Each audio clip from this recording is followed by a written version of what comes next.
I'm Terri Rodstrom, and I'm a watercolor artist as well as oils and pastels and anything I can get my hands on to paint with. But watercolor is a magical thing to work with.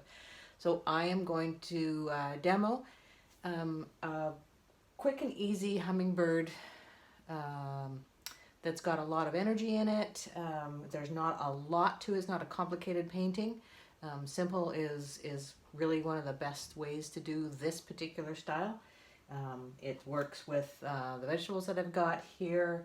I've got the hummingbirds here. It's the same technique, and if you can see the flower as well, that it's the same style. So I'm going to start with a little one. So I'd like to get you to tear up a regular size sheet of watercolor, 180 pound. It doesn't matter if it's cold press or hot press. It really is just what you have, and especially if you're starting to do something that isn't your first time at it, work with your lesser papers. Nothing too cheap, so you're not going to get the warps in it, because this one is about laying the water down and waiting for a particular time and letting the colors absorb. So we need to have something that's a little durable, nothing too cheap. So I love arches.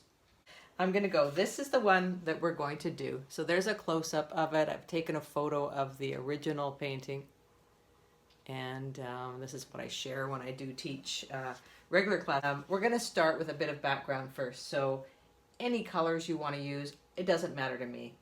This isn't a representational real hummingbird. This is just an impression of. So any colors will work.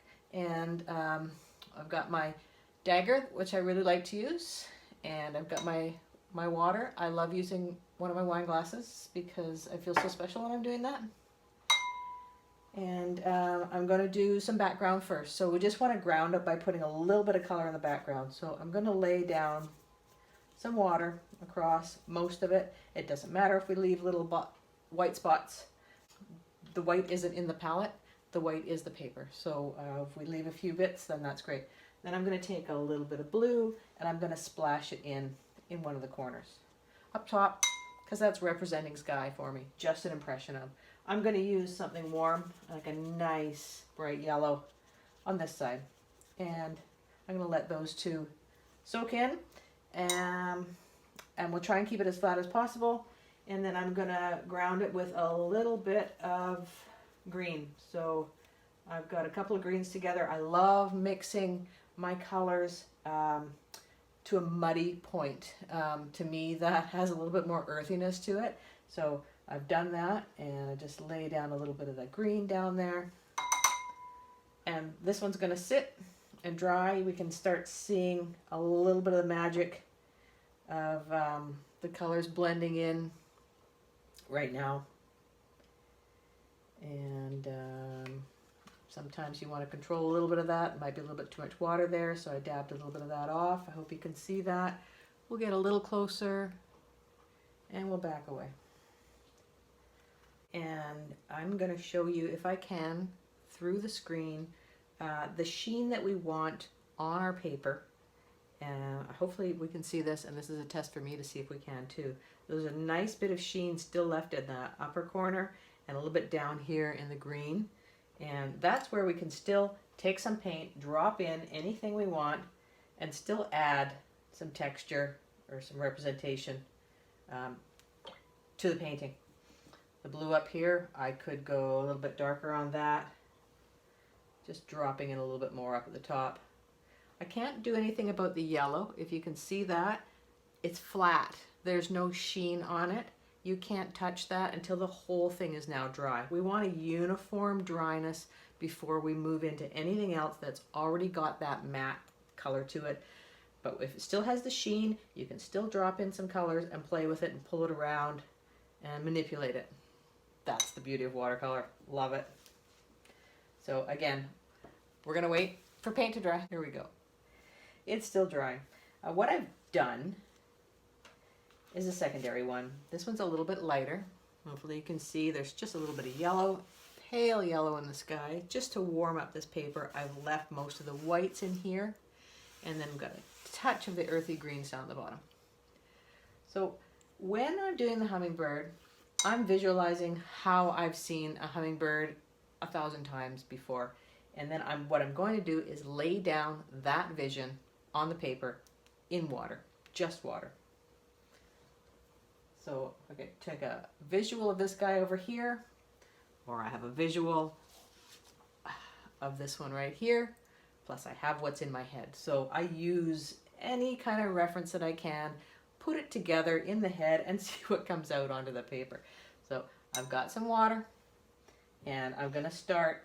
Compositionally, I don't want to put this bird into the center of my page. So I'm going to keep him up a little bit high on the right side, and he'll basically be looking into the painting. So we can add other things to make this painting have some energy, some dynamics, and some composition later on.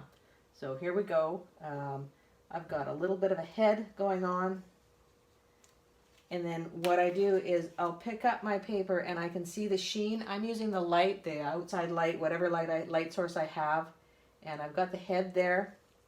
Now I want to keep it round, so it might have to be a little bit bigger. So this is where you've got some freedom to manage what you're doing. I'm bringing out the wings here now.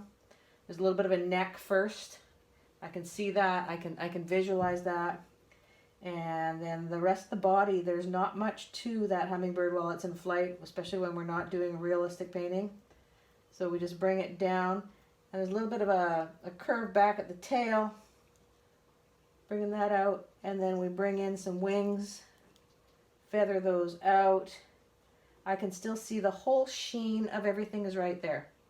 My head might be a little bit too big, so what I do is I'll enlarge the wings, I'll enlarge the body, and we'll match that size of the head. Now, you probably can't see the sheen on my paper any way I hold it right now. So I'll start dropping in a few colors. So we're going to start with a little bit of green up in the head. And I want to keep this one quite delicate, so let's go over, and I don't have a purple in this this kit, so we'll have to just pull in a little bit of beautiful little reds and a little bit of blue in there, and we'll take that down into the neck, a little bit into the wing, bring that along, and I'm going to splash a little bit of, oh, I've got that beautiful pink in there. Drop that down to the bottom, and then I'm going to take some more of that green. I know they've got a beautiful green breast on them. So I'm going to take that out to this wing and then finish it off on this wing.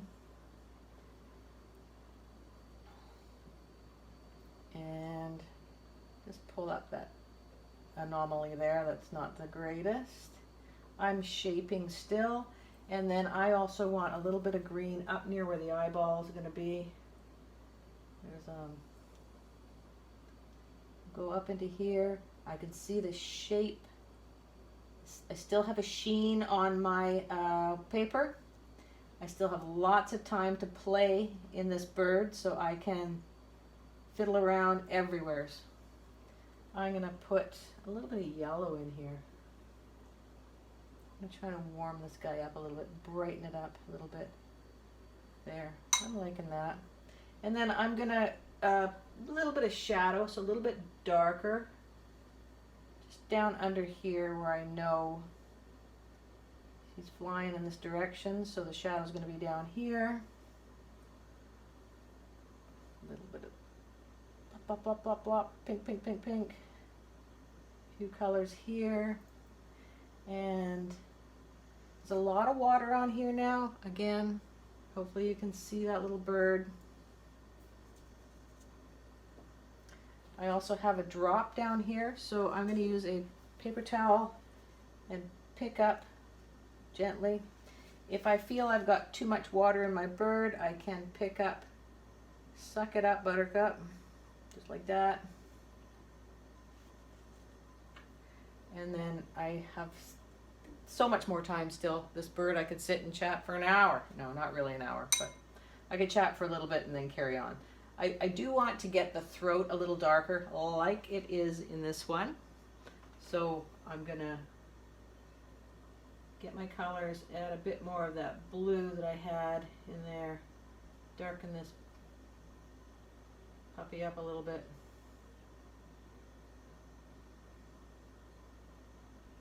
Yeah, that's nice. And try and get into the throat a little bit here.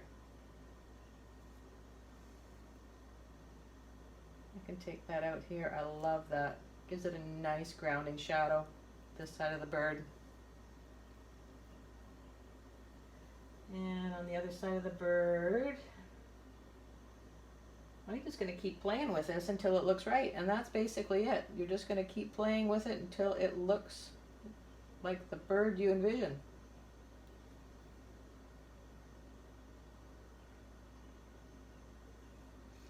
I think the wings look proportionate.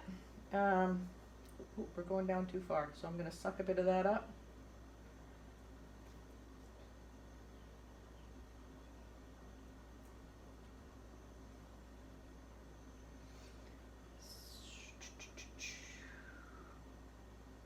And then we'll ground that bottom a little bit more. So we'll leave a break, but we'll take a little bit more of it down into here.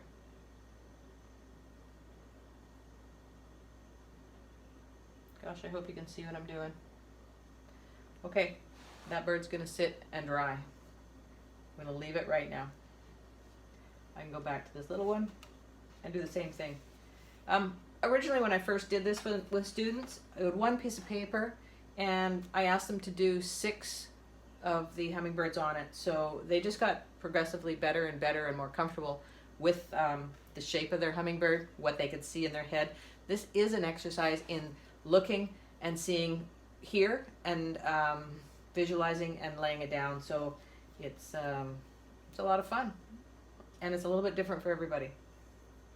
So I am gonna vision the same bird again. I'm gonna use the same spot. I'm gonna take my head right up into here. I'm gonna try and do this one much smaller because my page is much smaller. I've got a little bit of color on here. Maybe that's a bit easier for you to see. So I got the roundness of the head. I'm gonna create a bit of a neck, not too much, and then start bringing the wings out from the neck. Take the rest of the body down.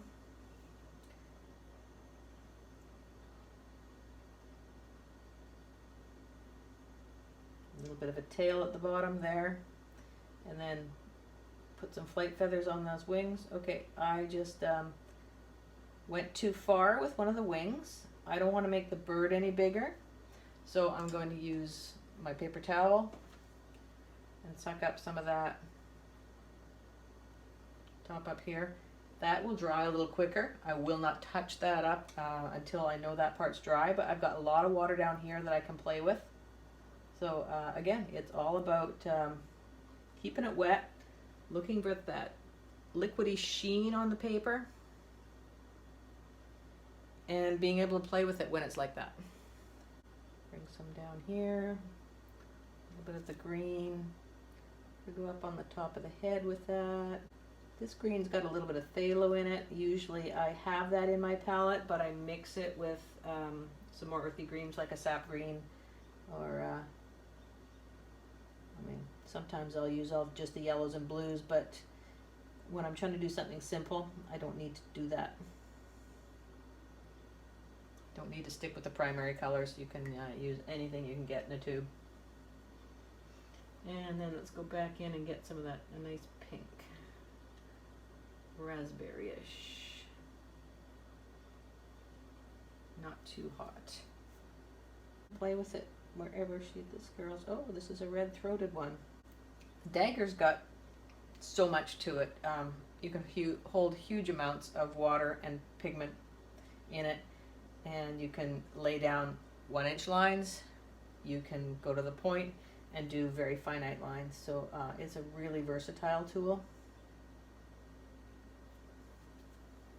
And then I want to put a bit of blue in there. Let's get that blue going on. There, this one's a little more saturated, and so delicate. Look at how cute that little one is.